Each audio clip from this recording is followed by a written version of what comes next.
This is hot honey pork belly. I'm gonna add some peppercorns, some bay leaves, and we're gonna poach the pork belly. While we wait for the pork belly to poach, we're gonna make our hot honey. Half a cup of hot honey and a 1/4 cup of rice vinegar.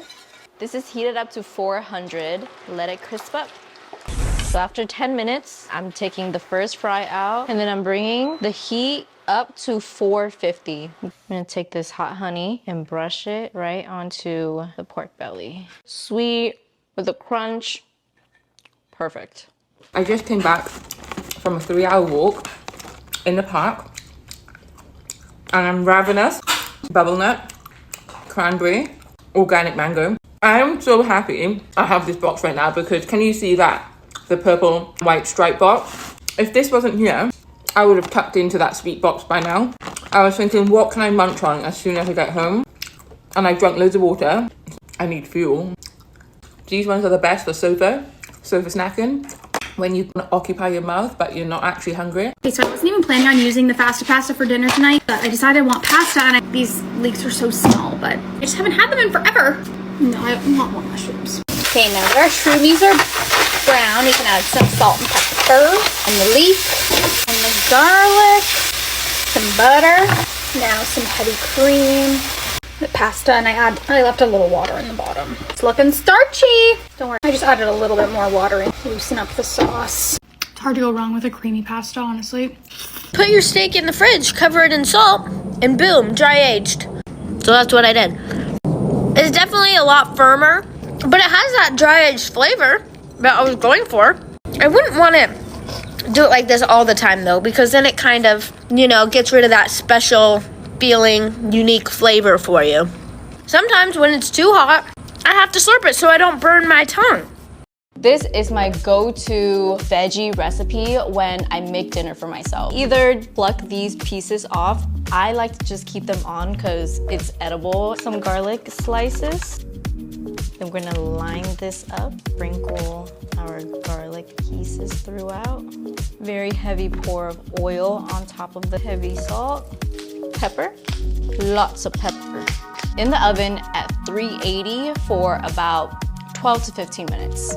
Ooh. You can literally just serve it like this and it will be delicious. You can also add in some lemon zest. It adds like a really nice bright citrus taste. And then a squeeze a lemon right over the top. Great way to get your greens in. We're gonna start off with an ice cold Dr. Pepper. This way it stays nice and cold as I'm eating and the ice doesn't melt and dilute the drink. We are having Domino's. I'm so excited because I've been wanting to try this for so long now. We basically just added chicken onto ours. It's so hot that it split. Well, it doesn't have a lot of dough going on. It's got like a nice chewiness to it. That's amazing. 5 to 6 cloves of garlic. Mince about 2 to 3 tablespoons of shallots. Cut the pork belly into bite-sized pieces. Cover and let it marinate for 30 minutes. Drop in your quail eggs. After 4 minutes, take out the quail eggs and shock it in ice water. Caramelize 3 tablespoons of brown sugar. Add the pork and the quail eggs. Garnish with green onions and bird's eye chilies.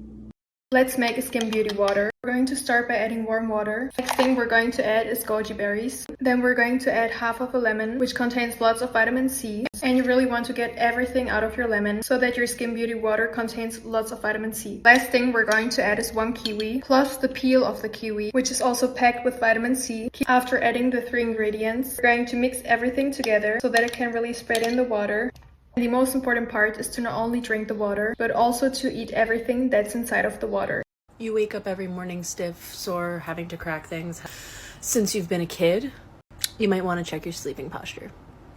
Pretty much everybody that I treat with EDS sleeps the same way. And usually what I hear is they lay on their belly, with the head twisted, and the leg up. We're going to change that. We're going to change it to a lot of pillows. Get a nice long body pillow in between your legs, in front of your chest. So now we have your neck neutral, your shoulder supported, and your SI joint supported. And you're gonna wake up in so much less pain, I comments. And something that I really wish more people understood is that, like, just because you did it once in your life doesn't mean that you can do it right now. Just because you were able to run 13 miles when you were in high school and you were also getting fed by your parents every single night for dinner, and also you didn't really have to think about work, doesn't mean that 15 years later, when you haven't run a mile in the past 3 years, that you can go back to running 13. Bodies don't work like that. You are literally actively living and dying at every single second. And if you're not doing anything to combat that, if you're not giving your cells a stimulus to fight to maintain the strength or cardiovascular fitness or endurance that you have, it's gonna go away. If you don't move it, you lose it. You have low energy during your workday. You're gonna inhale through your nose 3 times really quickly and then exhale through your mouth. You're gonna stand on your tiptoes and then drop down. It boosts your lymphatic system and forces blood back up to your brain. You're gonna tap the top of your head for 30 seconds. Are people gonna judge you? Maybe, but who cares? And I don't want you to have low energy because I love you. I worked so hard to lose belly fat. I kept my diet really clean and I do ab routines at the end of my workout. We're gonna start with knee-ins. So your palms are gonna be behind you, legs are gonna be out. You're gonna drive those knees towards your chest and back down. We're gonna do 20 reps. We're gonna go into slowed down mountain climbers. Knee is gonna go all the way in and back, then you're gonna rotate. We're gonna do this for 45 seconds. Now we go into our side plank because we wanna hit our obliques. To make sure your elbow is right underneath your shoulder. Create a straight line with your body, keeping my hips up as high as possible, and we're gonna hold it for 30 seconds on each side. Don't forget, squeeze your ass.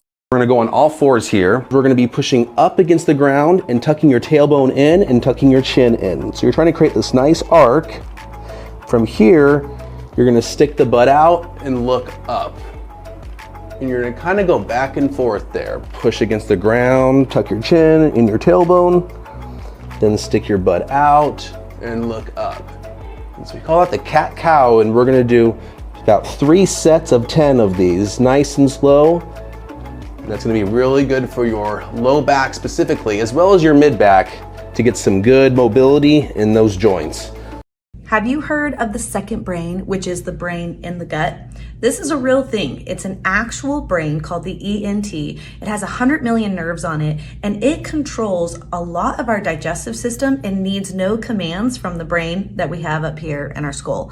What's even more interesting is that this digestive brain can communicate to this central nervous system brain, and it can tell it our emotions and our needs.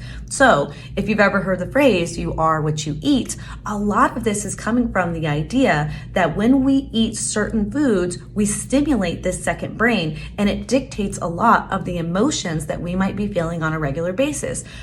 I apologise in advance for the filth in this well overdue bathroom clean, but we're going to get rid of the soap scum and lime scale. These little brushes works an absolute treat on the grout. I promise that at the bottom of this toilet it is lime scale, but the pumice stone got rid of every last bit. We're hoping to renovate this room this year. So. Want to know my secret to clean floors? It's having a clean mop. My personal favorite concoction is boiling water, a Tide Pod, and a little bit of bleach. And then I let it sit for about 30 minutes to an hour. I also like to disinfect the mop stick as well, and I also use a sponge that I don't care for to scrub it away. Once the time has passed, I like to mimic the washing machine and wring out the mop head. Then I let the sun do the work. Look how bright that is. Now you're ready to mop your floors again. So it is also time to disinfect all of my cleaning tools. Because like I always say, you cannot have a clean home if you're cleaning with dirty tools. It's like if you get into a relationship and you're not fully healed yet, or you don't love yourself yet, you're just going to end up spreading around all that bad mojo. It is the same exact premise with cleaning. Everything is a drag, but try to find enjoyment in the process. For example, squeezing these sponges, they're one of my favorite things to do. Cleaned each and every tool. Everything is fresh and we're ready to start anew. Today we're tackling the cabinets and the baseboards. I was a little unsure of which product I wanted to use, but then settled on this lemon fabuloso because I've been obsessing over the fresh scent lately. Like, my whole house smelling like lemon? Anyways, I am going to be using my Swiffer dry mop for this and a microfiber towel. It just makes it so much easier for me to reach everything. And I know these are one of those tasks that you really have to get up and force yourself to do, but honestly, it did not take that long. And it didn't take much elbow grease either.